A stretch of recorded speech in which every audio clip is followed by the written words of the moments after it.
Bonjour tout le monde, donc voilà de retour sur l'autre côté pour parler maintenant de l'initiation de la crypto-monnaie. C'est quoi la crypto-monnaie d'abord? C'est quoi la crypto-monnaie? La crypto-monnaie, je peux dire que c'est une monnaie, c'est une devise comme tous les autres devises, la crypto-monnaie. C'est une monnaie numérique qu'on peut utiliser de la même manière qu'on utilise le franc CFA, le dollar, le euro, le yen, et ainsi de suite. Le pound, toutes ces monnaies-là, ça sert à quoi? Ces monnaies-là servent à une seule chose, c'est une unité de compte, c'est une unité d'échange. C'est-à-dire que quand on a l'euro ou dollar ou franc CFA, c'est quelque chose qu'on peut utiliser pour acheter, pour vendre. Pour acheter quelque chose, c'est quelque chose qu'on peut utiliser en tout cas pour payer des services, ainsi de suite. Donc la crypto-monnaie aussi, c'est de la même façon. Sauf que la crypto-monnaie, ce n'est pas une monnaie qu'on peut toucher comme aujourd'hui ces billets-là. Ces billets de banque qu'on peut toucher, la crypto-monnaie, quand tu as 10 000, 10 dollars, 20 dollars, 50 dollars, 100 dollars, tu as 100 dollars, mais il n'y a aucune manière qui peut te permettre de toucher ces 50 ou 100 dollars-là. C'est la seule et unique différence pour le moment. Deuxième différence, ce n'est pas quelque chose qui est encore reconnu par les États, par les banques centrales, etc., parce qu'ils n'ont pas encore la mainmise sur cette monnaie-là qui est la crypto-monnaie. C'est une monnaie qui est basée sur Internet, qui est reposée sur une technologie qu'on appelle la blockchain. La crypto-monnaie, si vous entendez crypto-monnaie, crypto, on peut faire tirer monnaie. Crypto-monnaie, c'est deux mots. On a crypto, on a monnaie. C'est quelque chose de crypté. On a crypto, on a monnaie. Ça se repose sur ce qu'on appelle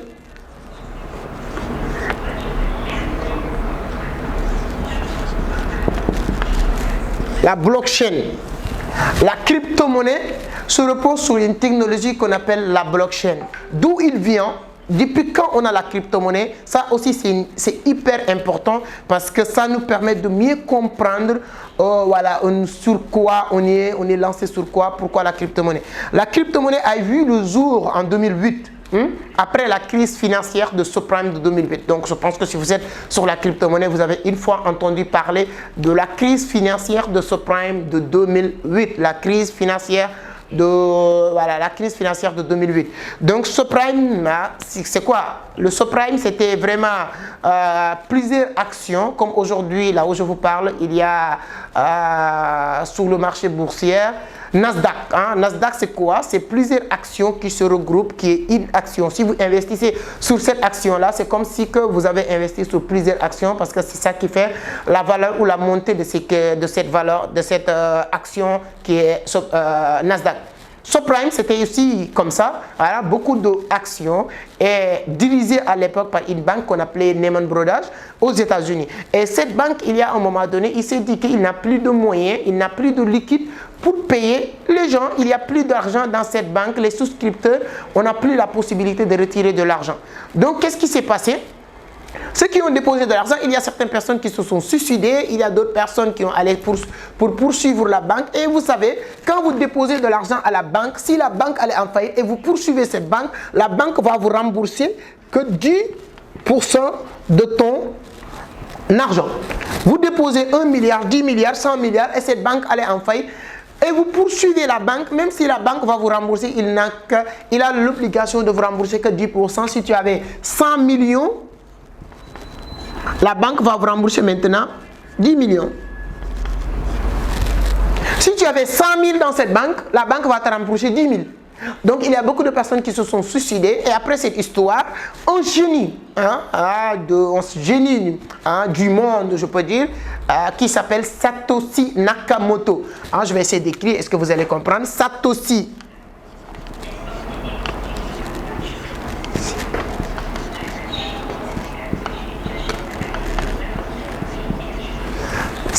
Nakamoto qui a inventé ce qu'on appelle Bitcoin. À l'époque, Bitcoin, les gens ne croyaient pas à la chose, mais cette crypto-monnaie est mise sur le marché et accompagnée par ce qu'on appelle white paper. White paper, c'est le livre blanc de cette crypto-monnaie. Cette crypto-monnaie que tu vois, Bitcoin. Bitcoin est accompagné par un livre blanc.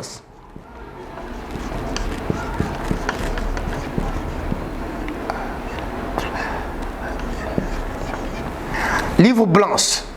C'est cette livre blanche qui explique les objectifs, ce que cette crypto-monnaie est venue pour régler dans cette terre. C'est hyper important.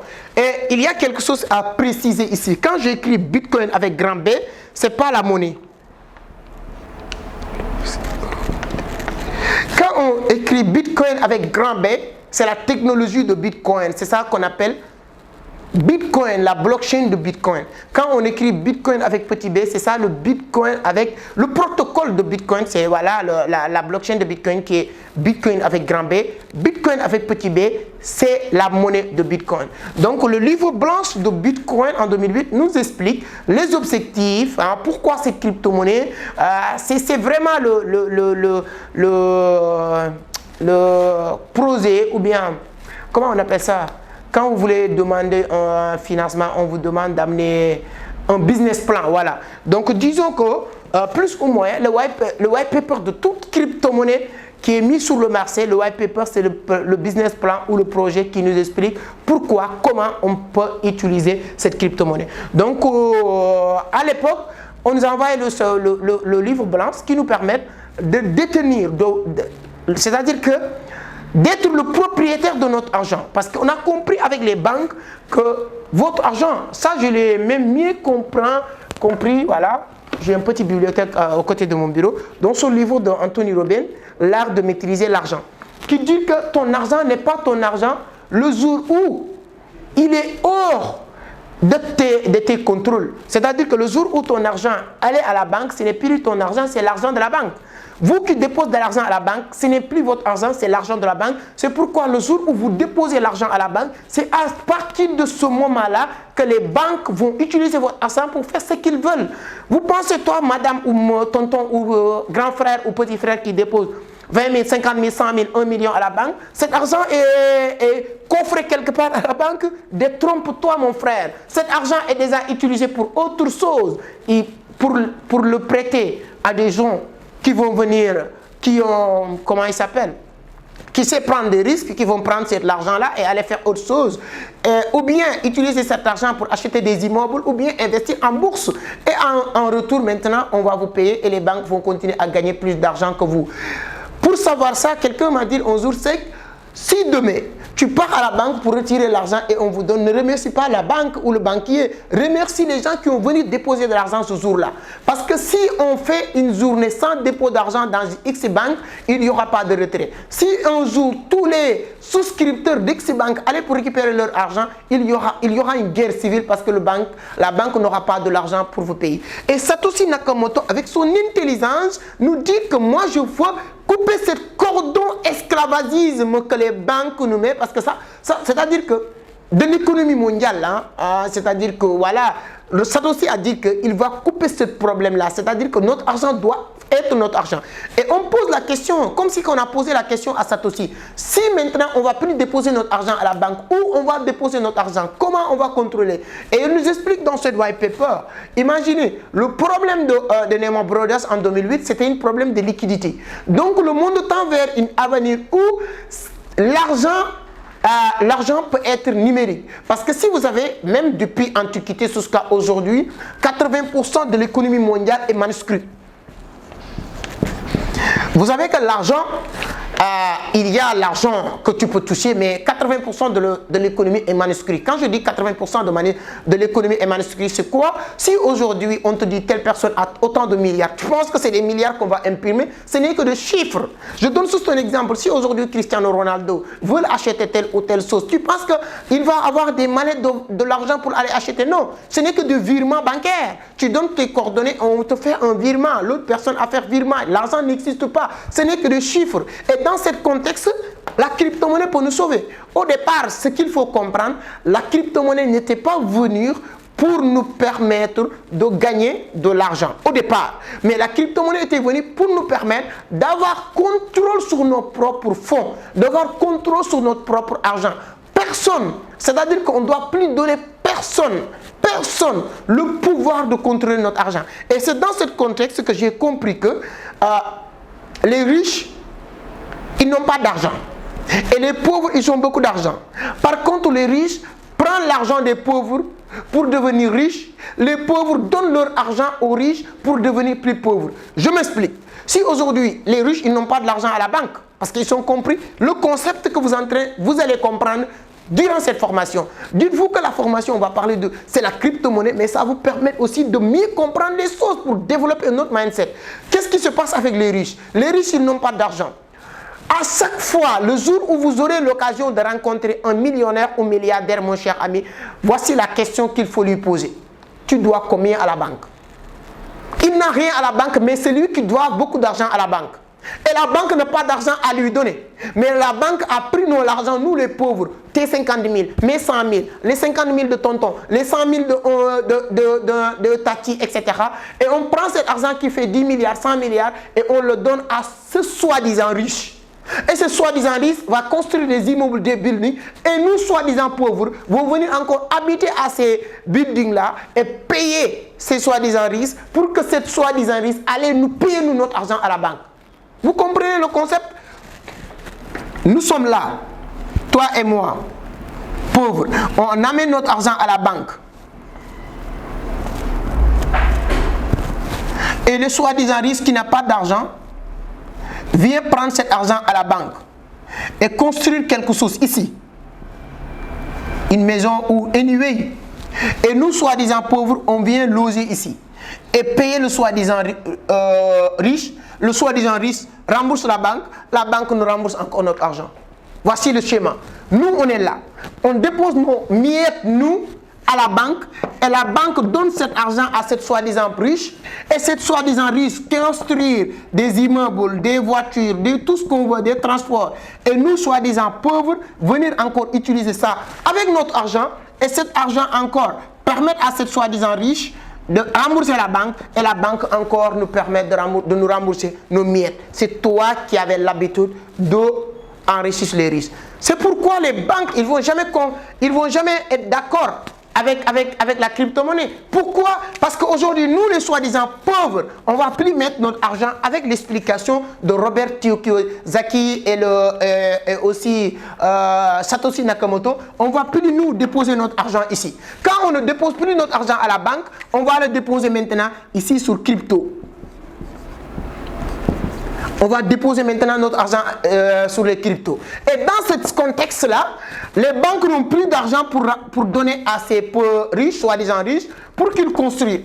Et ces soi-disant riches que les banques vont donner notre argent, les banques gagnent aussi quelque chose parce que les banques vont prendre nos 100 millions et le donner à cette soi-disant riche pour lui dire que tu vas nous rembourser 110 millions. Et nous, on nous rembourse toujours nos 100 millions. Souvent même moyen, parce que chaque fin du mois, on nous coupe ce qu'on appelle frais de cession de compte. Et ces soi-disant risques construire des trucs qui vont leur permettre de continuer d'être plus riches. Et dès qu'on utilise maintenant les cryptos, comme il l'a expliqué Satoshi Nakamoto, les banques n'ont plus d'argent à prêter. Les riches n'ont plus de possibilité d'emprunter parce qu'il n'y a plus d'argent dans les coffres. C'est pourquoi ils vont faire un bloc pour contrecarrer les crypto-monnaies. C'est pourquoi tu ne vas jamais entendre un particulier qui dépose de l'argent dans les crypto-monnaies et se plaindre. Mais c'est les banques, c'est les institutions, c'est les grands milliardaires qui essayaient de créer un problème à cet univers de la crypto-monnaie. Mais on ne l'accepte pas. Heureusement, nous, toi et moi, aujourd'hui, on a compris ce concept. Notre avenir, c'est la crypto. Comme je le dis, je reviens sur le sujet. Au départ de la crypto, ce n'était pas pour gagner de l'argent. Oui, c'était pour être autonome, indépendant, être le propriétaire de notre économie, déposer notre argent dans une portefeuille et demain ou après-demain, venir sortir cet argent sans problème, sans intermédiaire. Et quand on avait l'habitude de déposer ici notre argent, et ils nous prenaient comme des guignols, on nous prenait comme des moutons, regardez comment les gens sont disciplinés quand ils sont rentrés à la banque. Je ne dirais pas qu'ils ne doivent pas être disciplinés. La discipline est importante. Mais c'est un endroit sur lequel les gens pensent qu'ils doivent être corrects, disciplinés. Et c'est ton argent. C'est eux qui devaient être disciplinés vis-à-vis de toi. Par contre, quand tu pars, on te met beaucoup de blocages. Mais toi, c'est ton argent. Mais aujourd'hui, avec la blockchain et la crypto-monnaie, je reviendrai sur ça, avec la blockchain et la crypto-monnaie, tout est fini. Quand on met notre argent sur la blockchain, c'est notre argent. Il n'y a personne, je dis, sur cette terre qui peut contrôler ton argent. Même moi qui vous parle, quand tu viens dans mon bureau, quand je t'aide à créer votre compte sur telle ou telle plateforme, centralisée ou décentralisée, je ne peux plus accéder à cette compte-là. C'est à toi de faire tout ce que tu veux. Si tu veux acheter, si tu veux vendre, si tu veux retirer ton argent, si tu ne veux pas. Si tu veux m'envoyer de l'argent, deuxième avantage avec la crypto-monnaie sur cette théorie-là, l'avantage de l'argent, l'avantage de la crypto, avant si tu étais aux États-Unis ou en France pour m'envoyer de l'argent, il y a des limites. Il y a le temps, il y a les frais. Regardez ces trois éléments. Quand tu étais aux États-Unis, en France ou n'importe quel ou dans cette planète, et moi je me retrouve aussi sur une autre partie dans cette planète pour m'envoyer de l'argent. Si c'est férié, on te dit aujourd'hui c'est férié, ton propre argent. À la banque, on te dit aujourd'hui c'est férié, tu ne peux pas envoyer de l'argent. On ne sait pas que ton père est en train de mourir ou pas, mais tu ne peux pas envoyer. Deuxième chose, si c'est sur de la semaine, tu veux envoyer ton propre argent. Ça prend énormément de temps pour que l'autre prenne l'argent. Secondo, il y a énormément de frais. Et Satoshi Nakamoto, dans son livre blanc, nous dit que tout ce tracé-là, je vais le couper. Plus de frais, plus de temps à perdre. Il n'y a plus de vendredi ou samedi ou Sunday ou Monday. Anyway, chaque jour, tu peux envoyer. Tu peux envoyer n'importe quelle heure, n'importe quel jour, à moins de 1 minute. Et pas de frais. À moins de $1, tu peux faire votre transaction à moins de $1. Avec $1, tu fais votre transaction et c'est fini. Donc vraiment la crypto-monnaie, le but au départ c'était ça, pour venir régler le problème définitif qu'on avait vis-à-vis de soi-disant riches ou soi-disant des contrôles de nos fonds, nos propres argent. Donc quand on utilise la crypto-monnaie avec la white paper de Bitcoin, on a compris tout ce concept-là. Et à partir de là, Bitcoin a vu le jour en 2008. Ils ont commencé à saboter, dire tout ce qu'ils veulent, ça ne va pas marcher, ainsi de suite, ainsi de suite. Pourquoi investir sur la crypto-monnaie? Comment on peut avoir monnaie numérique? Ainsi de suite, ainsi de suite. Je ne sais pas sur quelle planète que vous êtes en train de regarder cette intro ou bien cette initiation. On va parler de l'argent, d'où il vient. Je sais que peut-être vous le connaissez mieux que moi, mais peut-être si toi tu le connais, il y a quelqu'un d'autre qui va regarder sur une autre partie, qui ne connaît pas, qui va nous faciliter la compréhension de la crypto-monnaie. Donc tu sais, avant d'avoir l'argent ou l'or, on était sur le troc, etc. Hein? J'ai ce livre et j'ai besoin de bloc-notes ou stylo. Je donne un livre, on me donne un bloc-notes, ainsi de suite. Et avec le temps, on sait que ça, c'est pas équilibré. Avec le temps, on a utilisé aussi l'or pour moyen d'échange. Et il y a un moment donné aussi, on a compris qu'on ne peut pas donner toujours 1 gramme de l'or pour avoir la même chose. On a créé de l'argent, ainsi de suite. Voilà, 10 grammes d'argent qui fait 5 grammes d'argent qui fait 1 gramme de l'or. Et les gens commençaient à échanger à cette époque. Et c'est quelque chose aussi que j'ai appris, que j'ai lu sous le livre de l'homme le plus riche de Babylone. Donc je n'invente rien. Et il y a un moment donné, le chef de village, avec l'explosion de démographie de ce village, il a demandé les gens de faire ce qu'on appelle dépôt de réserve de l'or. Ceux qui ont de l'or dans ce village vont venir déposer leur or.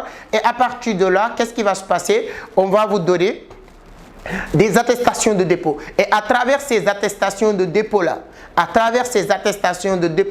que vous allez acheter tout ce que vous voulez partout dans le monde. Partout. Et il y a un moment donné, il y a certaines personnes qui ont compris une chose. Il y a plus d'attestations d'or, attestations de dépôt qui circulent par rapport à l'or déposé. Et il y a certaines personnes malins qui ont allé voir le chef de village et qui veulent vraiment avoir la confirmation. Est-ce que les attestations de l'or qui est en train de circuler est la même quantité de l'or qui est déposée, voilà, est équilibrée ou la même chose? Et à partir de là, qu'est-ce qui s'est passé? Le chef de village, bien sûr que les gens ils avaient raison, parce que le chef de village, il y a un moment donné, il a compris avec les attestations, il peut, avec ces attestations-là, il peut faire imprimer beaucoup d'attestations ou bien créer beaucoup d'attestations pour sa famille, et automatiquement sa famille vont devenir de plus en plus riches parce qu'ils vont acheter tout ce qu'ils veulent sans déposer de l'or, parce qu'ils ont la possibilité d'accéder sur ces attestations de l'or. Lorsque les gens sont allés pour réclamer ça, il a dit que vous avez compris. Donc au lieu de dire quoi que ce soit, venez faire partie du game, on vous donne plus d'attestations et ils sont continus. Pourquoi je vous rappelle ça? Pour vous dire que l'argent n'a aucune utilité à part l'échanger avec autre chose. Et les gens qui sont là, c'est eux qui ont les attestations de l'or, qui savent que entre eux, ils pourront se distribuer autant d'attestations de l'or. Et si nous, on sort de cette cercle-là, ils ne vont plus avoir la possibilité de faire ce qu'ils ont l'habitude de faire. C'est pourquoi ils vont se battre, ils vont tout faire pour nous empêcher d'évoluer avec la crypto-monnaie. Mais la magie de la crypto-monnaie ou l'intelligence de Satoshi Nakamoto, c'était quoi? C'est d'introduire ce système ou bien cette monnaie sur une technologie qu'on appelle la blockchain. La blockchain, aujourd'hui, c'est la seule chose que je peux dire qui nous a sauvés. Parce que si, et depuis tout à l'heure, je vous parlais de Satoshi Nakamoto. Vous allez me dire qui est Satoshi Nakamoto. Peut-être moi aussi, je n'ai que le nom. Jusqu'à aujourd'hui, là où je vous parle, on ne connaît pas vraiment la vraie identité de Satoshi Nakamoto. Tout le monde parle de lui, mais on n'a que le pseudo de Satoshi Nakamoto, c'est-à-dire que l'adresse wallet qu'il a utilisée pour faire sa première transaction, l'adresse wallet qu'il a utilisée pour faire apparaître le white paper de Bitcoin, l'adresse qu'il a utilisée pour communiquer à l'époque avec des cryptographes pour leur expliquer le projet de Bitcoin. Et il y a un moment donné, les gens commençaient à faire des recherches sur lui, il a disparu complètement. Et lorsqu'on a décrypté cette adresse-là, qui est très complexe, les adresses de Bitcoin, c'est dans cette adresse qu'on a vu qu'il y a le nom Satoshi Nakamoto. C'est ça qui fait que tout le monde dit que voilà, le personnage qui se cache derrière cette adresse, c'est Satoshi Nakamoto. Mais la blockchain, c'est un registre de blocs. La blockchain en anglais, registre, chaîne de blocs qui permettent de tous les détenteurs de la crypto de faire des transactions transparentes, infalsifiables, que tout le monde peut vérifier à tout moment. La blockchain n'est pas quelque chose qui est sur X ou Y personne, mais c'est quelque chose qui est basé sur une technologie que tout un chacun d'entre nous peut avoir accès et vérifier toutes les transactions qui se font sur la technologie blockchain. Donc on va revenir sur cette partie-là. Ce n'est pas encore fini, on va venir encore sur la partie blockchain, sur cette module-là. On va encore revenir sur d'autres parties pour vous parler de la blockchain, de vous parler de l'importance et l'utilité d'utiliser la crypto-monnaie. Et sur l'autre module, nous allons parler des 4 différentes manières de gagner de l'argent. Bien vrai qu'au départ, l'objectif de la crypto-monnaie, ce n'était pas pour gagner de l'argent. Qu'est-ce qui s'est passé pour que la crypto nous permette de gagner de l'argent? Les différents cycles du marché avec Bitcoin, qui a quitté de 0,0 à l'époque, lorsque Satoshi a fait tout ça, jusqu'à 69 000 $. Et comment nous, on a fait pour gagner de l'argent? Comment vous allez faire pour gagner de l'argent? Ça, on va le voir sur la deuxième partie de toujours cette module-là. Sur ce, voilà, je vous laisse aller prendre, comment il s'appelle, buvez de l'eau. Hein? Moi aussi, je vais le faire. Et on est ensemble. L'objectif, c'est de vous permettre, avant la faire, c'est de marathon. Hein? On vient juste de commencer. On va apprendre beaucoup de choses ensemble. Et à la fin, on aura tout ce qu'il nous faut pour pénétrer ce marché de la crypto-monnaie, de la blockchain. À tout à l'heure.